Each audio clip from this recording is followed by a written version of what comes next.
Here's a quick, easy, cheap way to restore your car's interior chrome trim. Okay, first I'm going to restore the front of this with a silver metallic Sharpie on the Buick Roadmaster. Here's a quick and easy tip to help restore your aging Buick. I've actually already done this, but if you notice like this sort of painted on chrome trim or whatever they do for the little emblem here, a lot of times it all flakes off or comes off so it's all black. Well, I went to the store and just got one of these metallic, you can see it here, metallic silver Sharpie. It's like a paint pen. And if you got a steady hand, it's got kind of a broad tip. I'll show you what it looks like. Yeah, it kind of presses in like that, but just very carefully paint it on there. And I've actually had to do this more than once because the first time I did it, it actually faded off after a few months. So I went back and retouched it up. And you can usually use maybe like a fine little pick or something to, if you overrun it onto the black part there.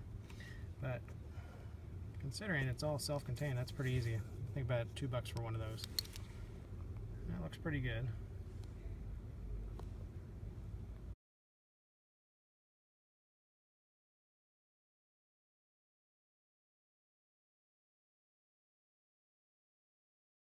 Okay, and there it is all done. I'll tell you what, I've done this before on the one that's currently in the car.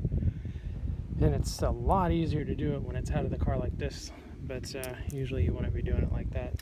Also, a lot of times there's sort of like a chrome ring around the air vents as well as the arm pockets here. I think, yeah, this is one I did too. This was a lot harder. Maybe if I had mashed it off, it would have been a cleaner look, which now that I think of it, I should have done a little hard around the curves.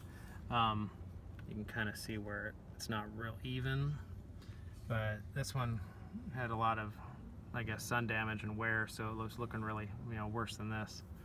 Especially like when the chrome stuff starts flaking off the buttons. Harder to do on that. Definitely tricky on this, especially where they're moving. And I didn't do that part anyway, just sort of the fronts. But this was the thing that really stood out the most, and that's what I did. And so after the second time I did this, it seems to be holding up pretty well. This has been at least actually a year. It's best if you do 2 coats, maybe even 3, depending.